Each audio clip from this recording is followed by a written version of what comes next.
Bueno, Ana está intentando la conexión y pues si te parece empezamos o esperamos un poquitito, ¿no? Porque, Sí, vamos a dar unos 5 minutitos a ver si consigue solucionarlo, porque estos días que hemos hecho las pruebas, la verdad, pues no ha habido ningún problema, pero ya se sabe Murphy cómo le gusta enredar. pues muy contento, Ana, de esta oportunidad de hablar de la guerra en mi ojo a través de tu canal Bellum Nostrum, que es muy interesante y que está desarrollando una labor muy, muy buena con recuperación de un montón de cosas de la guerra civil muy interesantes. Bueno, para nosotras un honor poder contar contigo y espero que también con Ana en la inauguración de esta nueva sección, un poco a raíz de, bueno, de los acontecimientos que nos ha tocado vivir, ¿no? Y viendo de qué manera pues no parar y poder continuar con la labor divulgativa, de dar a conocer los acontecimientos tan tremendos que sucedieron en este episodio de nuestra historia más reciente. Y contar contigo, bueno, ya llevábamos ya casi un año para encontrarnos, ¿no? Pues sí, la Y al verdad que final, sí. El año pasado, en el verano, íbamos a quedar, que iba a hacer algún reportaje por Almería, pero no fue posible y bueno, pero siempre hay más vida, ¿no? Siempre hay más posibilidades. Nosotros teníamos pensado ir a tu tierra, a Guadalajara, pues precisamente en estas fechas. Y mira por dónde, pues bueno, volvemos a conectar, pero desde la distancia y bajo estas circunstancias. a través de este canal, bueno, la tecnología pues nos ofrece la oportunidad de poder conectarnos de esta manera y pues había que aprovecharla, claro. Y además, bueno, mañana en Almería también entráis en la fase 1, ya se relajan un poco Claro. las medidas de contención, aquí también. Entonces, bueno, no quiero adelantarme porque voy a preguntarte por cómo os habéis planteado la presentación del libro, así que voy a dejarlo para después. Pero quiero decir que bueno, ya a partir de mañana se relajan un poco las cosas y parece que vamos a ir recuperando poco a poco la normalidad, entre comillas. Sí, la verdad que sí. Ya llevamos un gran encierro y tocan otras cosas ya, la verdad que apetece volver a salir, a tener libertad y hacer pues, la vida normal que estábamos haciendo antes. Pero claro, ahora queda un mundo distinto.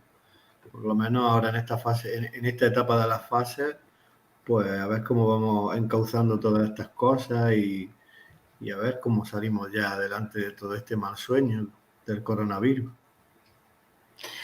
Sí, bueno, si en verdad si echamos la vista atrás, no hace tanto tiempo, la generación de nuestros abuelos, bisabuelos, pues vivieron otro episodio mucho más fatídico, ¿no? Que es lo que nos ha traído a encontrarnos aquí, ahora, en este momento, la Guerra Civil Española.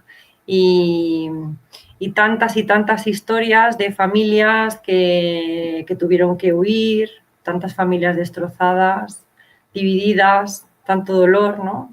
Lo que nos ha tocado ahora vivir son también acontecimientos tremendos, muy duros, difíciles, pero nada que ver con lo que supone el horror de una guerra. Pues claro que sí, estoy contigo.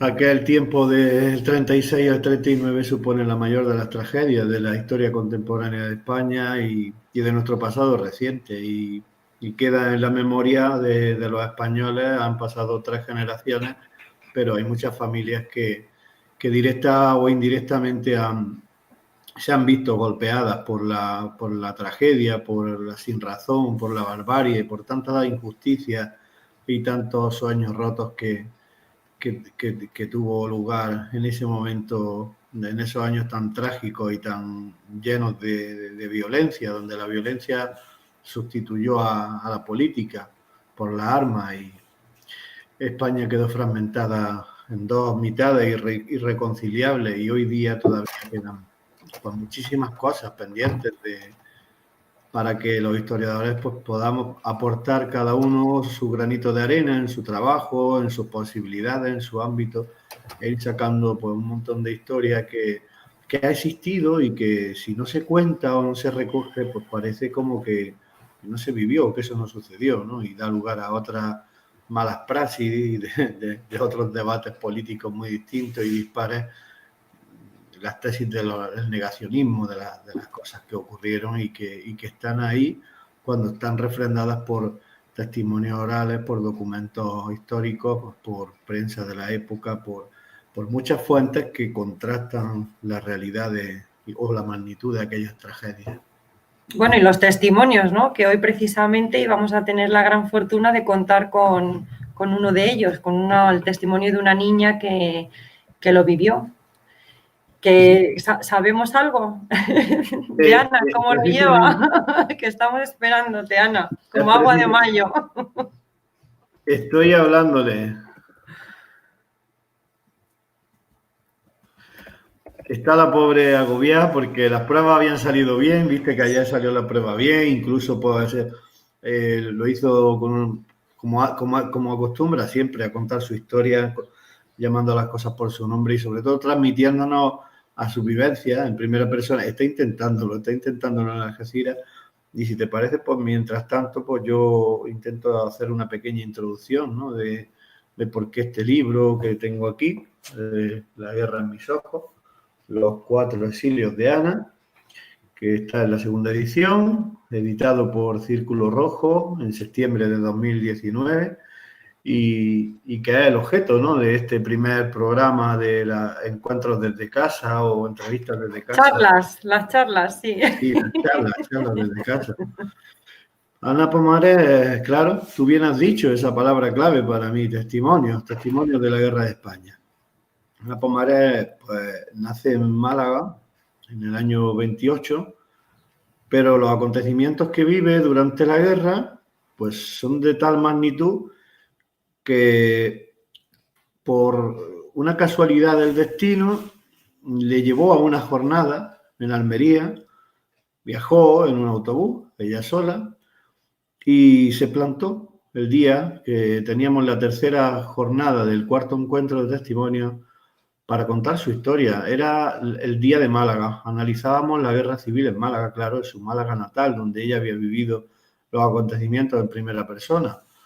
Viajó durante 7 horas en un autobús de línea que hacía paradas por la costa, desde Algeciras, que es de donde reside los últimos 70 años, y allí llegó y se presentó y se metió dentro del público, y cuando terminó la ponente de disertar sobre la guerra en Málaga, Maribel Ruiz, pues ella levantó la mano y dijo: yo quiero contar mi historia, yo viví los acontecimientos en aquella carretera.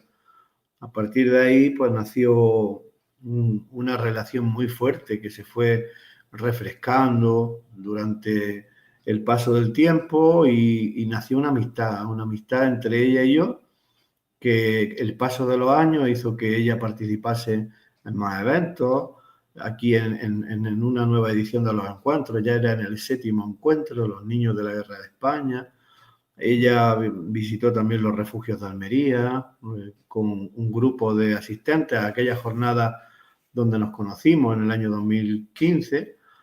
Y bueno, los medios se hicieron eco rápidamente de su historia, rápidamente algunos periodistas pues hicieron algún artículo sobre ella, salió también en algunos medios de televisión local, aquí de Almería, y bueno, ella estaba contenta porque veía que su historia interesaba y que, bueno, pues poco a poco ella se fue metiendo un poco en el mundillo de la difusión y la divulgación de la guerra a sus 87 años, nada más y nada menos, y mira por dónde vamos, ahora tiene 92, su libro es una realidad y ya se empezó hace un par de veranos la primera entrevista y bueno, después de más de un año y medio de investigación paralela al testimonio de Ana y nutrido y enriquecido por otros 20 testimonios orales que estaban en esos contextos, en esos exilios de Ana que dice el subtítulo, en los 4 exilios de Ana, pues pudimos sacar a la luz este ensayo histórico de investigación publicado por la editorial Círculo Rojo, que es la editorial con la que yo siempre publico desde el año 2012. Creo que son ya 6 o 7 los los ejemplares distintos, las obras distintas que llevan su sello siempre. No te oigo ahora, Ana. Perdón, Fran, para quien no lo sepa, es licenciado en Humanidades, profesor de Geografía e Historia en el Instituto Turaniana de Roquetas de Mar, máster en Comunicación Social, doctorado en Historia Contemporánea, miembro del Grupo de Investigación Estudios del Tiempo Presente, socio numerario de la Asociación Española de Historia Militar, miembro del Departamento de Historia de Instituto de Estudios Almerienses, coordinador del programa radiofónico Guerra de España en Candil Radio de Huércal, en Almería, y podríamos seguir. Muy buenas tardes, Fran, y muchas gracias de nuevo por aceptar la invitación para participar en esta charla. Buenas tardes, Ana, y es un placer inmenso la oportunidad que nos brinda. Y pues bueno, desde aquí transmitirte nuestro agradecimiento de los autores, de parte de Sonia Cervantes, de mi parte y de parte de Ana, que es la protagonista de esta historia y con la cual todavía estoy intentando a ver si puede unirse a esta charla desde casa, porque dice que le daba problemas la conexión. Y bueno, pues nosotros seguimos y si en un momento pues, puede entrar, bien, fenómeno, nos cogerá todo el protagonismo y seguro que... Genial. Bueno, tampoco queremos desvelar todos los secretos del libro porque lo que se trata es de que la gente lo lea, pero principalmente, pues, como el título bien dice, se trata de los exilios, ¿no? Pero ¿por qué se produce el éxodo, Fran? ¿De qué estaba oyendo tanta gente en febrero del 37? Pues en el mes de enero del año 37, en Málaga ya había 90.000 refugiados venidos de las provincias de Andalucía Occidental. El miedo a los regulares indígenas norteafricanos que tenían el derecho al pillaje, al botín, que estaban haciendo muchos desmanes en la retaguardia, bueno, en las zonas por donde iban con columnas, conquistando en la zona de la Baja Andalucía, de Huelva, de la provincia de Sevilla, de Cádiz también. Ese pánico y ese horror creó unos primeros movimientos de población hacia la zona republicana, que ya estaban atestando la ciudad de Málaga. Al margen de eso, desde principios del 37, la provincia de Málaga va a sufrir un asedio sistemático a través de la Legión Española, con las tropas sublevadas, con Francisco de Borbón y de la Torre al mando, y el cuerpo de tropas voluntarios italianos, y también los regulares indígenas norteafricanos, los famosos moros de Franco. Va a ser cercada la ciudad de Málaga. Y poco a poco la población comienza a ver que caiga Málaga es cuestión de tiempo. Los bombardeos ya han comenzado en la ciudad malagueña el 22 de agosto del 36. Es bombardeada la Kansa y los depósitos de combustible de la Georgia Oil en el puerto. Y desde ese día hasta la toma de Málaga no hay un día que no existan los bombardeos. Esos bombardeos están provocando el caos, la tragedia humana en la población civil. Están provocando también que existan contraofensivas contra esos bombardeos, que son las famosas sacas y fusilamientos de presos derechistas. Está existiendo mucho movimiento y mucha ebullición en la ciudad. De hecho, el padre de el cabeza visible de los Pomares, Juan Pomares, que es el padre de Ana y de Remeditos, que estaba pescando en aquel entonces, era pescador cuando comenzó la guerra, le han incautado el barco y le obligan a ir a Gibraltar a por provisiones para la Málaga republicana. Cuando comienzan esos bombardeos le dicen que no descarguen el puerto de Málaga porque ya vienen los aviones, los barcos, están asediando sistemáticamente a la ciudad. Entonces, Ana, aparte de esos 4 grandes exilios que tenemos puestos como subtítulo en el libro, sufre varios microexilios más. El primero es Marbella. Es donde el padre está obligado a descargar ese barco con los víveres. Los milicianos malagueños van por carretera hasta Marbella desde Málaga y en camiones recogen todo eso. Pues allí está unos días fuera de la ciudad, pero claro, está más cerca de la zona sublevada. Entonces lo que ocurre es que al tiempo se vienen de allí, de Marbella, porque al padre le incautan el barco, me estaban hablando, perdón, y deciden recluirse en un pueblo de la Axarquía que se llama Colmenar, que está a 32 kilómetros de Málaga, al norte de Málaga. Y desde allí es donde el 7 de febrero, que era también el día de su cumpleaños, de 1937, cumplía 9 años, pues el regalo de cumpleaños es salir de su ciudad, de su provincia, de su ámbito natural y dejarlo todo atrás, abandonar todo, sus recuerdos, su casa, su ropa, todo, la vida que tenían entonces, y se van a unir pasando varios pueblos hasta el Peñón de Vélez, Málaga, con la gran masa de malagueños, no malagueños, yo siempre digo personas venidas de Málaga hasta Almería. Yo soy de Almería y resido en Almería, por eso decimos venidas de Málaga. No eran todos malagueños. Los historiadores cifran ese camino de la muerte entre 150.000 y 300.000. Así que el volumen es una verdadera locura de personas humanas que están saliendo de una población y que van a ser vilmente atacadas por tierra, mar y aire, por la armada sublevada, por la aviación italiana y por las tropas italianas también de Mazzini por tierra. Con lo cual una verdadera sangría humana donde Ana está en primera persona viviendo aquella sin razón, aquella tragedia, aquella locura colectiva que supuso la carretera de la muerte, el éxodo de Málaga a Almería, conocido para muchos como la desbandada, que hay muchísimas personas, sobre todo los que la vivieron y malagueños, que abogan por no evitar el término desbandada, diciendo que no eran animales los que iban por aquella carretera, sino que eran personas, eran seres humanos. Sin embargo, la manera en que les atacaron, desde luego, daba la impresión de que no tuvieran en cuenta que precisamente se trataba de personas, ¿no? Porque atacar así sobre la población civil, esto ya es una reflexión personal, obviamente, atacar de esa manera tan cruel a seres humanos. Nos contabas ayer, Fran, que bueno, Ana tuvo la fortuna de contar de tener familia en Almería. Sin embargo, muchísima gente pues no contaba con esa suerte. Entonces fueron a Almería sin tener ninguna referencia allí. Incluso viajaban niños, niñas que se habían quedado huérfanos, que se habían quedado sin familia, y en Almería les recibieron. La historia de Ana es a su vez la historia de su familia y también es la historia de muchas familias sin historia que vivieron aquella carretera en los primeros días de febrero del 37. Como bien dice, Ana tenía raíces almerienses, porque sus padres, Juan Pomares y María Ruiz Mira, eran almerienses. Habían nacido en Cabo de Gata, su padre, y en San José, su madre.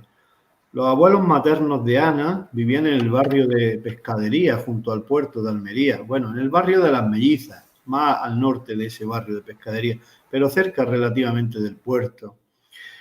Muy cerca también de la Alcazaba de Almería.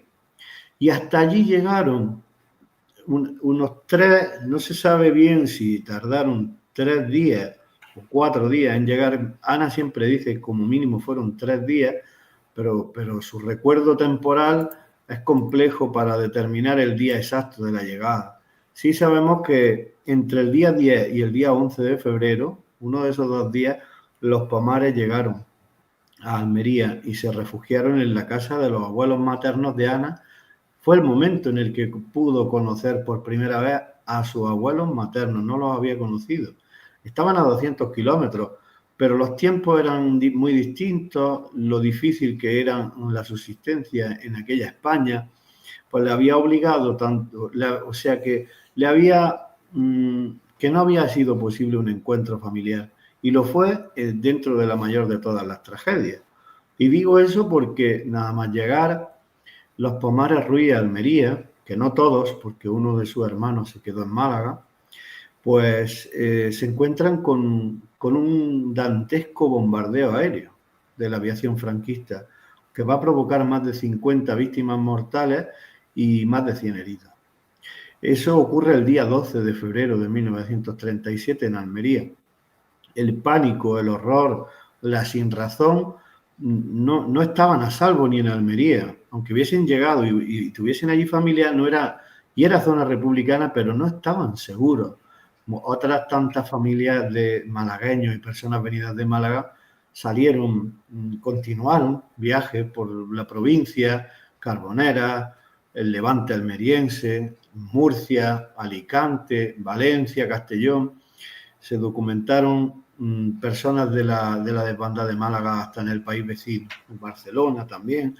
El desarraigo fue tremendo, porque aunque no se puede cifrar el número de víctimas total de ese primer exilio de Ana, que es la carretera de la muerte, hay estimaciones que barajan cifras de entre 5 y 10.000 personas que murieron en aquella carretera en los primeros días de febrero de 1937. Fueron muchísimas las personas que quedaron desarraigadas, que se perdieron, que desaparecieron, y en las condiciones que venían. Andemos 200 kilómetros y siendo bombardeados por tierra, mar y aire. ¿En qué condiciones? En un invierno frío, donde hubo inundaciones a su paso por Motril, donde en el río Guadalfeo las crecidas del río, o otras personas abogan que se abrieron la presa y que provocaron que muchos niños se perdieron ahogados en ese río también. Fue tragedia tras tragedia en ese camino. La suerte que tenemos de contar con el testimonio de Ana es que Ana no hizo el camino a pie, lo hizo en un coche. Tuvo un cierto privilegio para la época, porque sí es verdad que hay vehículos en esas fotografías únicas de la carretera de la muerte de Hassan Saiz, que era el ayudante de Norman Bethune, el canadiense médico pionero con las transfusiones de sangre que llegó enrolado en el Partido Comunista de Canadá y que hizo una serie de cuestaciones para poder costear una ambulancia y hacer esas primeras transfusiones aquí en España. Él hizo la carretera a la inversa. Al saber de esta tragedia vino que se encontraba en Valencia y entró por Almería y llegó a Castelldefels y salvó muchísimas vidas. La furgoneta que llevaba pues se les quedó averiada porque lo único que era la prioridad las mujeres y los niños, la mayoría iban andando. Ana no, Ana iba en un vehículo, en un Ford A negro de ese señor que era el dueño de la casa de Colmenar, donde era un amigo del padre que le había ofrecido la posibilidad de salir de la Málaga urbana, que era la que estaba atestada de bombardeo, para estar allí fuera. En el último momento, desesperado, buscando coches, todos los coches que había, los pocos coches que había en aquella Málaga de 1937, todos iban hasta a reventar de personas y de enseres. En el último momento tuvieron la posibilidad de agarrarse a la supervivencia, a la vida, a salir un poco de la incertidumbre, pero continuarían esa singladura tan rocambolesca que tiene la historia de Ana hasta Almería. Sí, porque la huida de la familia no termina en Almería, ¿no? Como tú contabas antes, efectivamente llegan a Almería, a la familia de la madre de los abuelos maternos de Ana, pero allí se encuentran también con que los bombardeos son incesantes y entonces pues deciden salir y emprenden rumbo a lo que sería el segundo exilio, a Orán. A Orán, exacto. En Orán pues tienen las circunstancias de que, bueno, están en Almería y están en una cueva en el Cerrillo del Hambre, pero el padre, que es un hombre de la mar, que había nacido en 1886 y que ya había pescado en el estrecho, el pez espada, era un hombre del mar, su padre, conocía bien el tema del arte de la pesca. Rápidamente en la Almería de guerra pues se va al puerto y se enrola con el dueño de una traíña a pescar, y fruto de esa amistad de un par de meses y de verla sin razón lo que está ocurriendo, los 2 primeros meses después del camino de la muerte, que llegan en febrero, marzo, abril, en ese arco temporal hay 4 bombardeos en Almería. Entonces piensan salir de allí. ni combos con el barco. Una traíña de pesca es el protagonista del segundo exilio, donde ahora no van 9 personas como en el coche que venían, 2 familias de Málaga. Ahora van 3 familias y son 13 personas las que pasan el mar Mediterráneo, el continente europeo lo dejan atrás para arribar al continente africano, a la colonia de Orán, que bueno, Argelia era una colonia francesa, al oranizado, pero no son bien recibidos. La travesía dura un día y después de muchas complicaciones para llegar, no son bien recibidos los españoles refugiados en abril del 37 en territorio de la República de Francia, porque era una colonia francesa, el Oranezado, de Argelia. Van a estar como 3 o 4 días en el puerto y las autoridades les niegan el poder subir a tierra. Y como nos decía ayer en la prueba, son los estibadores del puerto, los encargados del amarre de los barcos y todas estas cosas, cuando se dan cuenta que hay niños refugiados que están pasando hambre, calamidades, se ponen en huelga, ya le habían llevado pues comida, alimentos de primera necesidad, algunos bocadillos, algunas cosas, y por fin pueden los Pomares llegar a Orán. La excusa de ir a Orán es que el padre de Ana tenía allí unas primas. Y entonces pues decía, bueno, pues salimos de la guerra, a ver si de otra forma podemos pues, no tener la mala suerte que están teniendo tantas personas que están con el pánico de los bombardeos, de que si viviremos, moriremos, la incertidumbre. Y allí están 8 meses.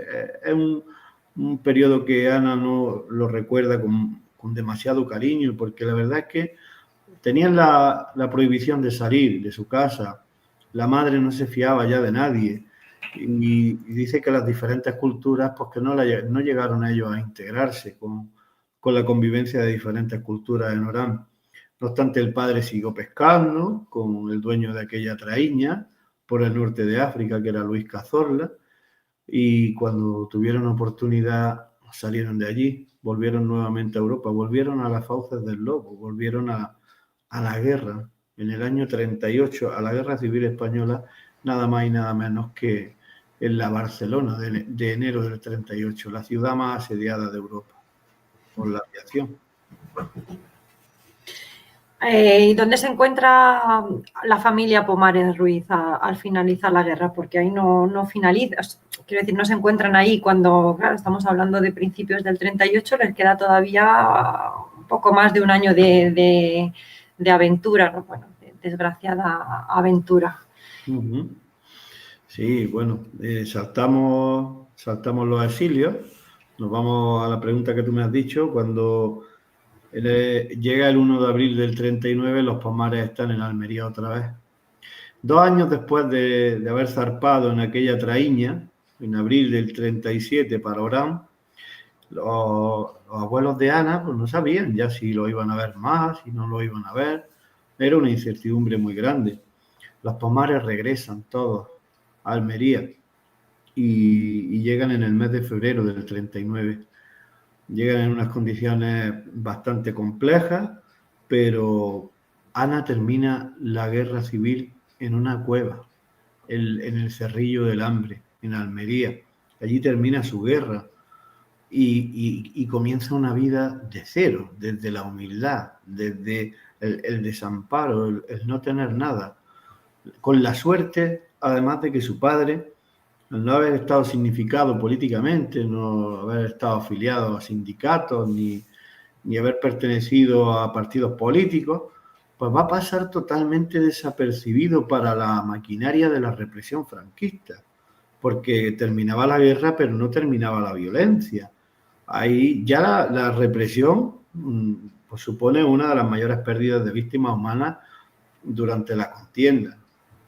Pero los años de la posguerra, hasta el año 45-46, es una sangría detrás de otra, una limpieza étnica o ideológica, en este caso lo que están haciendo las autoridades franquistas con todo aquel que esté significado con políticas de izquierda, partidos políticos, republicanos o cosas así. España es una cárcel, pero Juan Pomares tiene la suerte de evitar esas circunstancias y eso hace que tengamos en el libro uno de los capítulos finales es La posguerra en mis ojos, qué pasa con todos esos personajes, con todas esas personas que han estado en un momento u otro de los contextos espaciotemporales de Ana, y que se lo debemos a Sonia Cervantes, que ella fue la encargada, bueno, de muchas cosas de este libro, pero sobre todo de ese capítulo de la posguerra en mis ojos, que como siempre les digo a todas las personas en las presentaciones, nunca desvelamos nada de eso, porque eso lo dejamos siempre para los lectores. Para La que quinta del pastel. un poco. Un saludo desde aquí, Sonia, que seguro que nos estarás viendo. Y otro para Ana, porque aunque no parece que no ha podido entrar, yo hace un rato le pasé también la dirección. Digo, mira, no sé si no podrá entrar finalmente con lo interesante que habría sido, digo, pero por lo menos que veas, que nos veas, que estamos aquí, Ana, un saludo muy fuerte para Algeciras. Sí, porque nada, parece que finalmente no va a poder conectarse. ¿Tiene algún problema de conexión o es con el enlace que te he enviado? Es el mismo con el que estuvimos ayer haciendo la prueba. Sí, me decía que tenía problemas de conexión, que con el móvil no podía, y yo se lo voy a mandar otra vez el link, incluso se lo mandé a su hija, pero no sé si lo ha recibido. Se lo paso otra vez por si acaso. Es que no te pregunté por el último exilio, la estancia que tienen en Valencia, porque ella ayer nos lo comentaba como un recuerdo que tiene especialmente cariño, ¿no? Entonces, por eso había pasado directamente al final, porque me hubiera gustado que fuera ella la que nos lo contara, pero en vista de que finalmente parece ser que no va a poder conectarse, no sé si te gustaría a ti hacer algún comentario.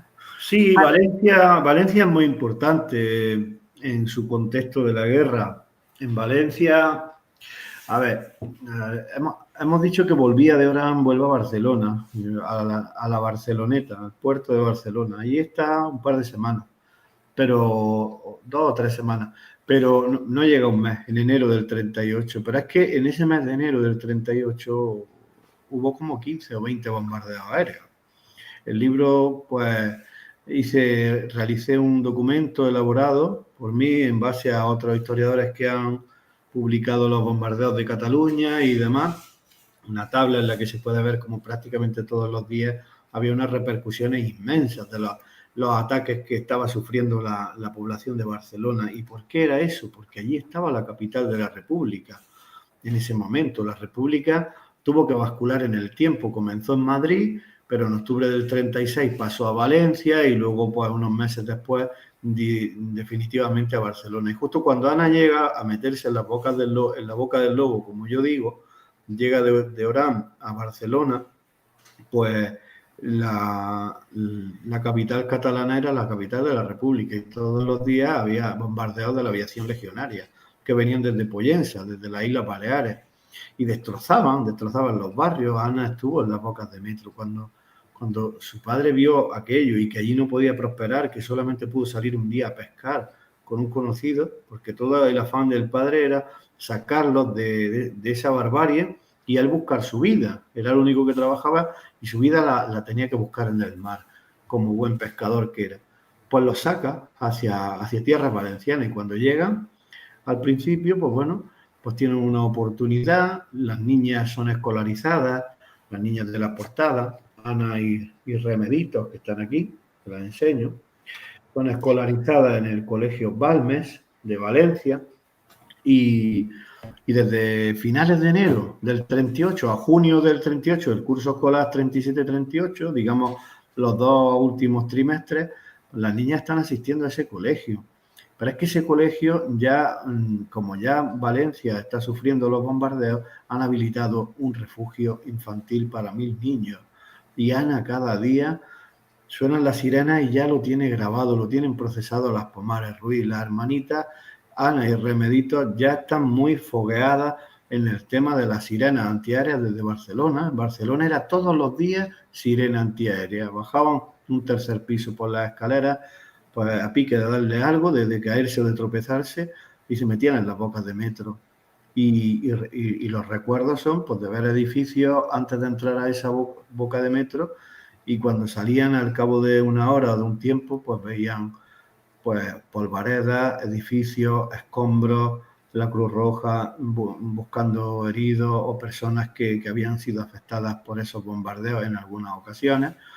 Y entonces ella ya el clima de tensión que tenían con esas alarmas antiaéreas cuando sonaban en Valencia, que Valencia estaba más cerca de las Islas Baleares, también era objetivo, un claro objetivo para la aviación legionaria italiana, que estuvo masacrando literalmente desde Cataluña hasta Alicante. Y esos 6 meses de tanto pánico, de tantas papeletas para que un día fuesen ellas las víctimas de los bombardeos, como fueron tantas y tantas, pues le hace que el padre vuelva, que el padre ya está pescando esta vez en Sagunto. Estuvo durante toda la guerra pescando por muchos sitios, en guerra. Nos dice que muchas veces caían las bombas muy cerca de su barco. En el puerto de Sagunto él pescaba y luego iba a Valencia, donde vivía con las niñas y con su madre. Pues la saca a un pueblo que está en el norte de Valencia que se llama Masarrochos. En ese pueblo pues había estado pasionaria Dolores Ibarruri en octubre del 37, unos meses antes de que llegase Ana. Ana llega en el verano del 38 y ella había estado visitando las colonias infantiles de refugiados, aprovechando el primer homenaje en España a las brigadas internacionales, porque los internacionales llegaron en octubre del 36. Pues bien, la República en octubre del 37, primer aniversario de voluntarios que estaban defendiendo el Estado lealmente constituido de la República, le brindaron un homenaje en Albacete. Y la proximidad geográfica hizo que recalase junto a algunos miembros del gobierno republicano pasionaria en Masarrocho. Ana no lo supo nunca. Ana llegó después con la investigación, luego yo se lo comenté, le enseñé algún vídeo, alguna fotografía y no se lo creía. Decía, esto es increíble, ¿cómo puede ser que estábamos tan cerca de los acontecimientos y los vivimos? Ana estaba más cerca del frente franquista, pero estaba más lejos del asedio sistemático que era la gran urbe valenciana. Entonces allí ella veía todos los días pasar aviones para un lado, para otro, y dice que cada vez que pasaban a diario, pero cuando pasaban pues se tiraban al suelo, pensando, pues ya estaban muy advertidos del tema de los bombardeos, pero nunca bombardeaban Masarrochos. Con el tiempo acabaron haciendo un refugio en ese pueblo. Pero Ana dice, ya era el verano, la huerta valenciana, que dentro de una guerra de tantos vuelcos como fue la suya, en Masarrochos encontró un momento de solaz, de paz, un momento de tranquilidad, cierta tranquilidad, porque las noticias llegaban de los frentes y la batalla del Ebro estaba a punto de comenzar. La ofensiva de Levante había fracasado por las tropas franquistas que intentaron tomar Valencia, y Ana estaba a 67 kilómetros de Viver, que era donde estaba la línea de fortificaciones del Ejército Popular de la República, la famosa línea Matallana o línea XYZ, muy cerca. Por aquel entonces su hermano, que había quedado en Málaga, pues los avatares del destino le habían hecho estar cerca geográficamente de los Pomares. Ellos no lo sabían, pero con un signo muy distinto. Su hermano Francisco había sido obligado o reconvertido a ser un soldado de Franco, a cambio de perdonarle la vida, en el campo de las Margaritas de Málaga. Es una historia de vida, es una historia ejemplo de personas sin historia, es una historia que tiene un antes, un durante y un después de la guerra. Y realmente, más allá de La guerra en mi ojo, Los 4 siglos de Ana, es un ejemplo de la población no combatiente, de las personas que, bueno, pues la población civil, cómo tuvo que adaptarse a las situaciones, en qué condiciones vivieron, qué circunstancias tan dramáticas tuvieron que pasar para salir adelante. Y también representa el último testigo, el último eslabón de todos los que salen en ese libro, sobre todo de su familia es la única superviviente. Entonces, pues Ana representa el legado. Sus sobrinos dicen, la tía Ana, ella tiene todos los recuerdos. Ya están inmortalizados para siempre gracias al trabajo en coautoría junto a A Sonia. vuestro trabajo, sí. Y ¿Alguna vez te ha contado ella, Fran, cómo se siente al saber que su historia está llegando a tantos lugares? pues mira, yo le quiero decir a todas las personas que nos están acompañando desde muchos sitios, porque sé que lo están haciendo y si puedo al final intentaré recordar a algunas personas y saludarlas. Son muchos, la verdad, y eso me alegra. Yo pongo en mí palabras de Ana. Ana siempre dice que esto del libro que le está dando mucha vida. Ana no tiene rencor, el objetivo que tiene es que se conozca esta historia, que no se niegue, que no digan que esto no pasó, porque ella lo vivió en sus carnes, en su familia, y aquellos acontecimientos tan dramáticos y tan duros para una infancia de una niña, que entonces tenía 9 años, y su hermana tenía 11, que era 2 años mayor. Pues fue una infancia truncada, no fue una infancia feliz, porque lo era, con todas las limitaciones de la época, de una familia humilde, pero eran ciertamente felices hasta que llegó la conflagración armada del año 36. Sin comérselo ni bebérselo, pues se tuvieron que reinventar, partir de cero, y bien representa pues, un ejemplo duro, un ejemplo real y un ejemplo, ¿por qué no?, aplicable a esto que nos está ocurriendo ahora con la nueva vida o el miedo que tenemos al coronavirus. Ella pasó una guerra y tuvo que salir adelante. Y la verdad que es muy entrañable. El libro está muy centrado en la guerra, con toda la investigación y explicando bien todos los exilios, pero quizás es muy entrañable y ameno de leer el apartado de la posguerra, cuando Ana pues ya deja de ser una niña, cómo va haciendo su vida y cómo va pues adaptándose a los nuevos tiempos, esa dictadura, y el final no lo desvelamos nunca, que es sorpresa.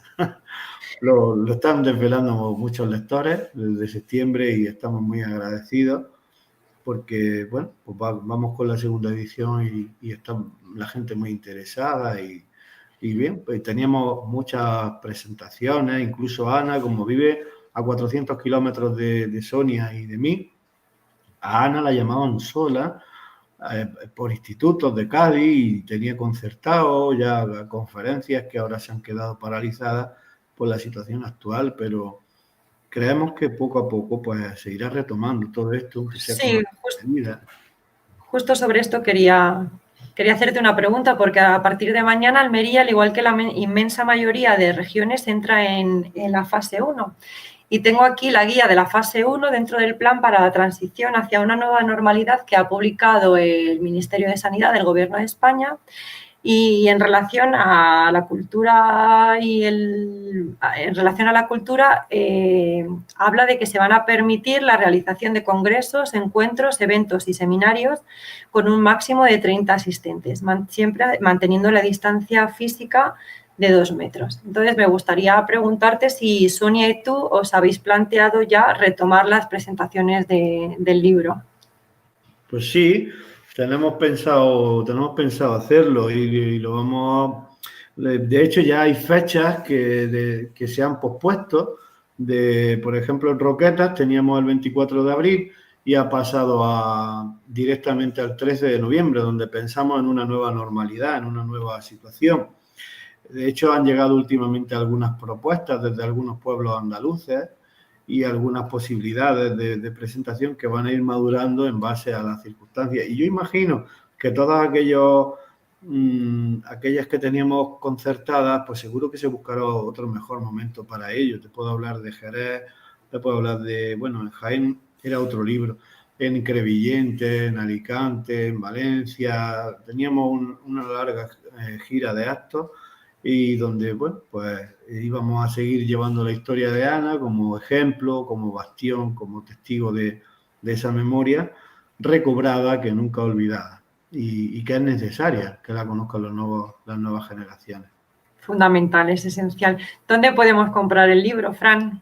Pues mira, el libro está en todas las librerías, prácticamente todas las librerías de Almería Capital, en algunas de Murcia también. Y los autores también lo distribuimos. Si contactan con nosotros lo enviamos a cualquier punto pues de donde sea, desde Europa también. Precisamente mañana vamos a mandar un libro a Irlanda.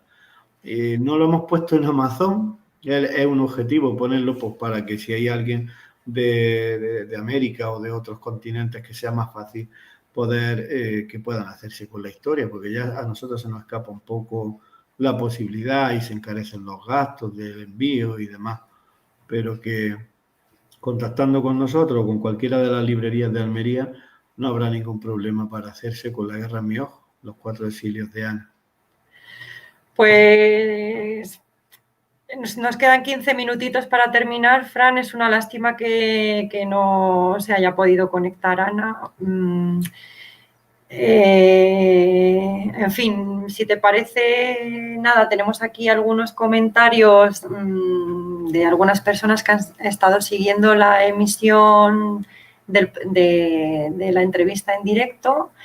Como has dicho, pues bien, tú has hecho mención a que te gustaría mandar algunos saludos. Voy a darte algunos nombres y pues si quieres devolverles el saludo. María José García inauguraba el chat saludando. Hubiera sido interesante que nos dijerais desde dónde os estáis conectando para saber, bueno, pues eso, que efectivamente el sistema, la tecnología alcanza a muchos puntos, ¿no? Juan Gómez Alcaide también saluda, el Centro Cultural Romanati.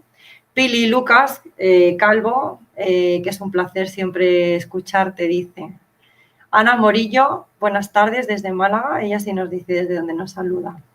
Fran Romera también nos saluda, buenas tardes. Cristian Segarceano, voy a ponerme las gafas, encantado de escucharte, Fran. Juan Gómez nos dice que todos estos relatos son auténticos tesoros, más si cabe al vivir aún la principal protagonista, como es el caso de Ana. Somos unos auténticos privilegiados al poder disfrutar del gran trabajo que estáis realizando, Fran y Sonia. Alex Luna te llama directamente Wikicrack, Wikipedia andante. Sí, ya lo entiendo.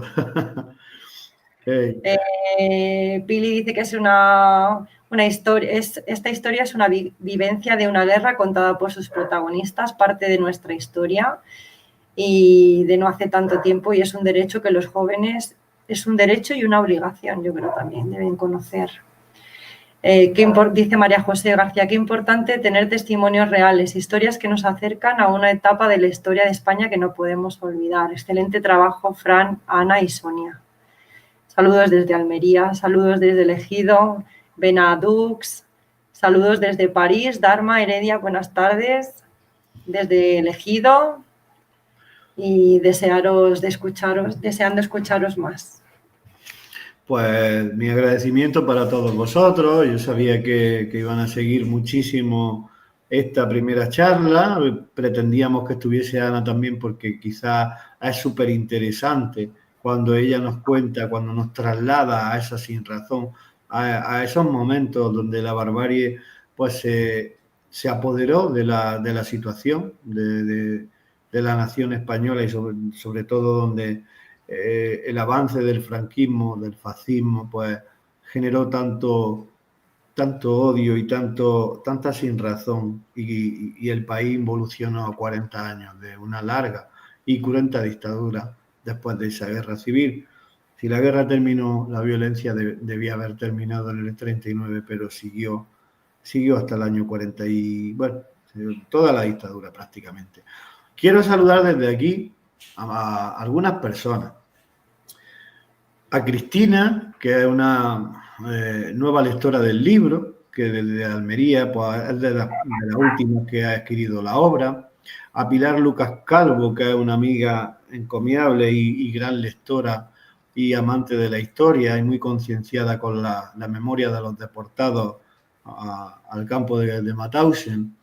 A Peter Juan Gómez Alcaide, que es un gran escritor y que tiene una gran trilogía, y yo recomiendo mucho su último libro, El cofre del pescador, también Las 13 brujas, es otra de su obra, Bellas damas incomprendidas. A Cristian, de la Asociación Romanati del Ejido, donde teníamos proyectada una presentación en esa asociación cultural romana en el ejido y no fue posible por la COVID-19, a todas las personas, en definitiva, que están participando de esta charla y de este debate y que dejaremos luego por las redes sociales y bueno, intentaré contestaros a todos los comentarios y demás.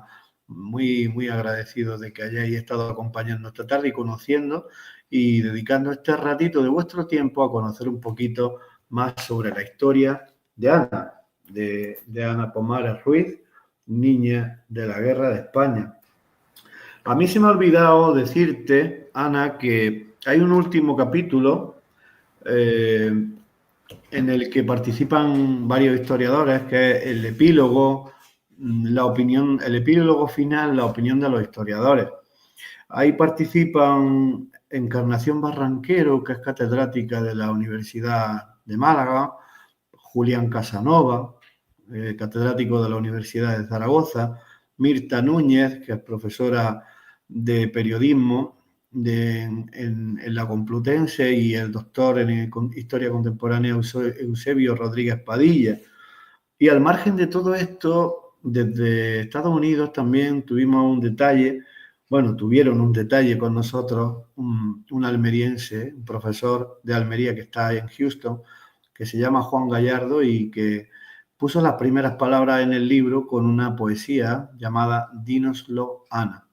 Son pequeños detalles para intentar mimar a esta niña de la guerra y tenerla mucho tiempo con nosotros, sobre todo con la ilusión y con la fuerza que irradia cuando estás ante ella y ves cómo no se achica por ver los auditorios llenos o por que le tiren de la lengua con preguntas de una forma o de otra, y a la cual esta tarde he echado mucho de menos, pero bueno, seguro que luego hablaremos.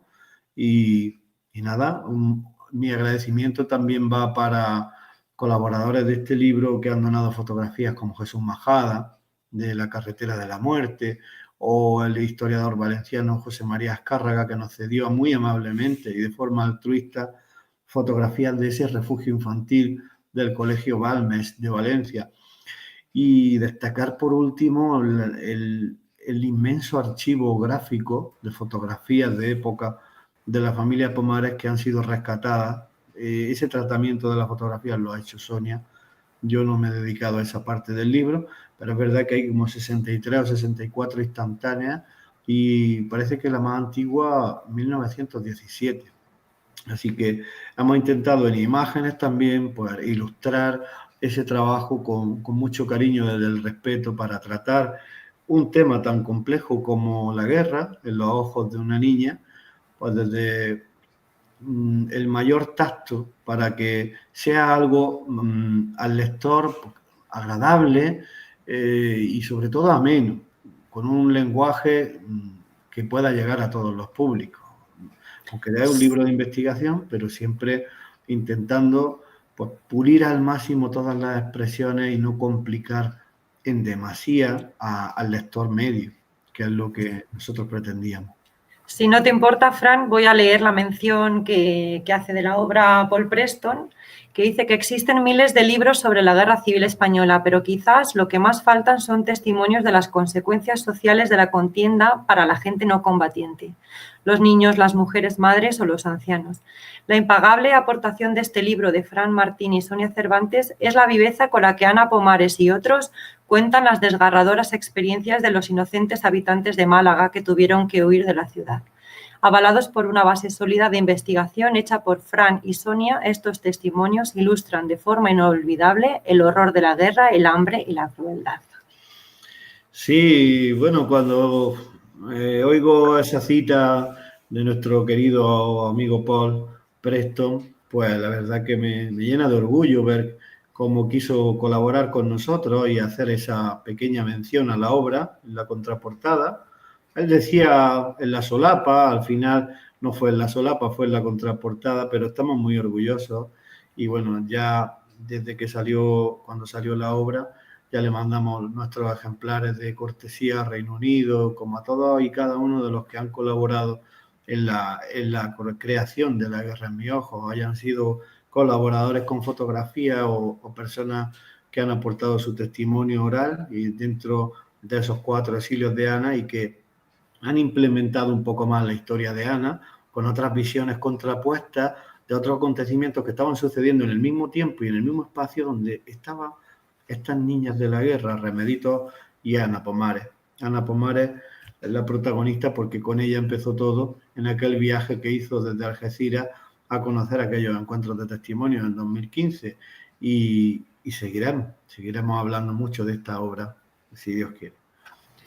Bueno, Fran, pues si te parece lo dejamos aquí. No sé si te apetece hacer alguna aportación más y bueno, por mi parte sabes que cuando quieras pues nos encontramos de nuevo y hablamos de lo que te apetezca, que sabes que para mí es un honor, estoy encantada de poder contar con tu colaboración, que puedes llenar horas y horas súper interesantes de contenido y esta gran labor de divulgación, ¿no?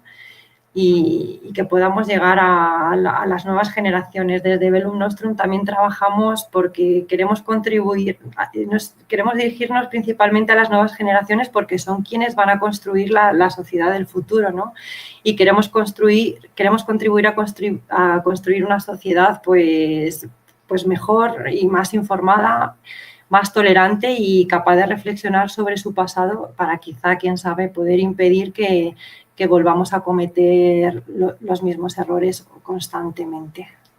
Pues muchísimas gracias, Ana, por tu amabilidad, por tu oportunidad y pues siempre estaremos a tu disposición como colaborador y también te aseguro que como seguidor de esta iniciativa que has comenzado y de todas aquellas que estás desarrollando a lo largo y ancho de la geografía española con esos magníficos reportajes del canal Bellum Nostrum, donde te has recorrido ya media España en busca de vestigios, los recuerdos de la guerra y para mí es una satisfacción, de verdad. Valoro muchísimo vuestro esfuerzo y tu trabajo y la ilusión que tienes por ofrecernos a las personas todo eso que bien haces con este canal de difusión sobre la guerra del 36. Muchísimas gracias, Fran. Un abrazo enorme. Un beso. Hasta pronto. Hasta luego. Chao. Muchas gracias a todos.